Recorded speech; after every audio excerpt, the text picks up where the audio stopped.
The story of Saint Domnic Savio.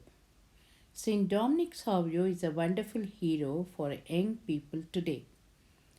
This teenage saint's ways to holiness was to live the spirituality that was shared with him by Saint John John Bosco and his Salesians, basically a life lived simply by doing the everyday duties of life in an extraordinary way. On a beautiful spring day, April 2nd, 1842, in the village of Riva, Dominic Savio was born. He was the second of 11 children born to Charles and Bridget Savio, who were poor, hard-working, pious people. Dominic was a remarkable boy. What we know of him comes from a biography written by Saint John Bosco and the testimony of family and friends. Dominic Savio was a prayerful person and had ever maturing spirituality. Father John Luca, who used to meet him in the church, found him very piety, and his remarkable piety made the father to give him the first Holy Communion at the age of 7. As the days of his first Holy Communion drew near, Dominic wrote down 4 remarkably mature thoughts of a 7-year-old boy. I will go to confession and communion as often as my confessor will allow. I will sanctify Sundays and holy days in a special way. Jesus and Mary will be my friends. Death, but not sin. As we shall see, Dominic lived by these resolutions. Imagine a boy of 10 trudging a total of 12 miles to and fro from school every day for a whole school year. That's what Dominic Savio did because the school he attended was 3 miles away from home. It was at this school that an incident occurred which shows the depth of Dominic's kindness and thoughtfulness. Once a classmate committed a serious offense. This boy had a reputation for misbehavior. The culprit falsely accused Dominic of the offense. The teacher scolded the class and threatened Dominic was expulsion. But because Dominic had never misbehaved before, he gave Dominic severe scolding before the whole class. Dominic made no reply but stood in silence, head bowed. A few days later, the boy who was guilty discovered was discovered.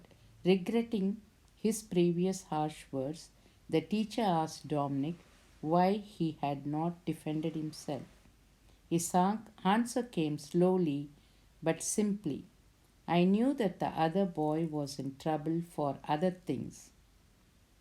I remember how our Lord had unjustly accused, and I hoped that if I kept silence, he would be given another chance.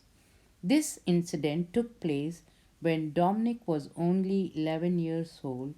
It shows the depth and simplicity of this young soul. Dominic had a special love for the Immaculate Heart of Mary.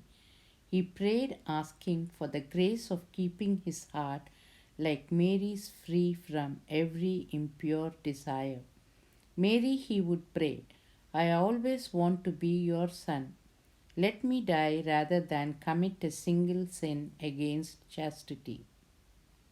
Every Friday he found a few minutes during recreation to go to the chapel with some friends and recite the 7 sorrows of Mary or the litany of the Sorrowful Virgin. In his desire to become a saint, Dominic attempted to perform physical penances like making his bed uncomfortable with small stones pieces of wood, sleeping with a thin covering in winter, wearing a shirt, and fasting on bread and water. When his superiors, John Bosco or his rector, learned of this, they forbade him from doing bodily mortifications.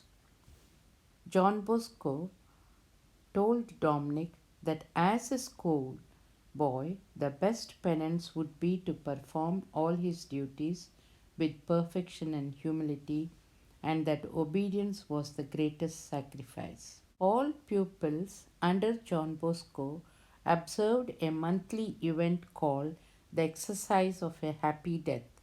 This practice continues under the name the monthly day of recollection. The practice was encouraged by Pope Pius IX. Part of this was to make a confession, communion, as though they were last ones to be made before death. John Bosco notes that he said, "Let me do what I can this year. I am here next year. I will let you know what my plans are." Domnic's health was steadily deteriorating, but he spent most of his time with his friends, talking with them and encouraging those who were experiencing troubles.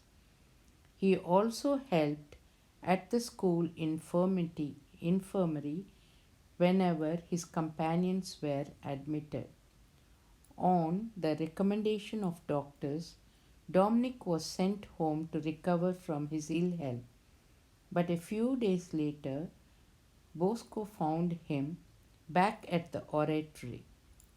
Despite his affection for Domnic and his wish to allow Domnic to remain at the oratory, John Bosco decided to follow the recommendations of the doctors, especially since Domnic had developed a severe cough, and he wrote to Domnic's father fixing the date of his departure on 1st March 1857.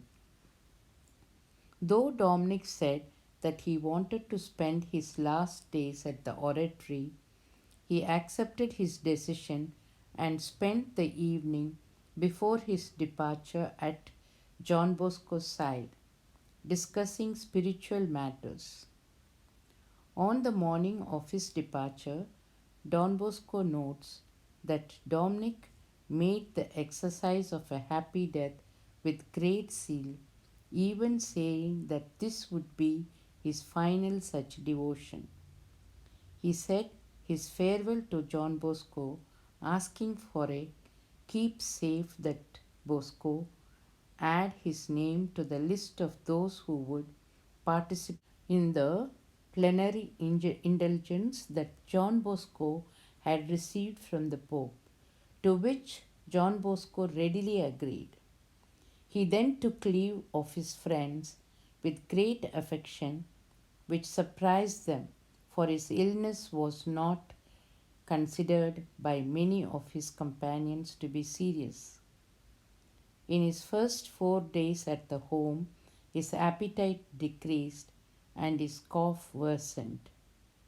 Gradually, the health of Domnic Savio worsened, but he stayed calm and bore everything patiently.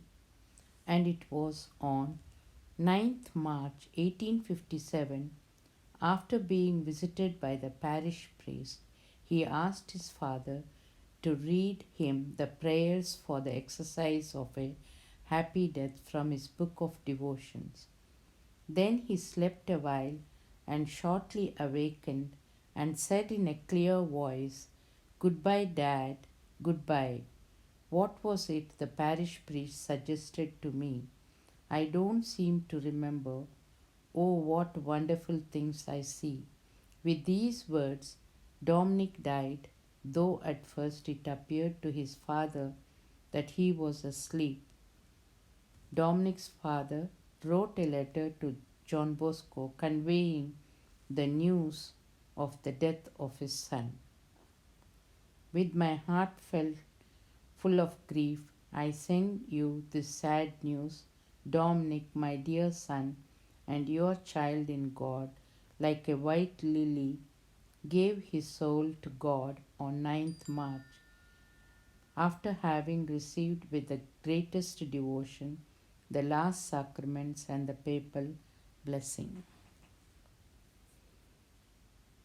Soon after the death of Domnic, John Bosco wrote his biography, The Life of Domnic Savio, which contributed to his canonization.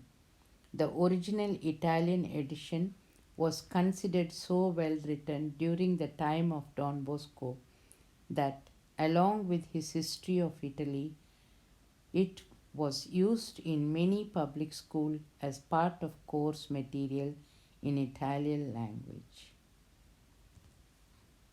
Thank you. Thank you for watching.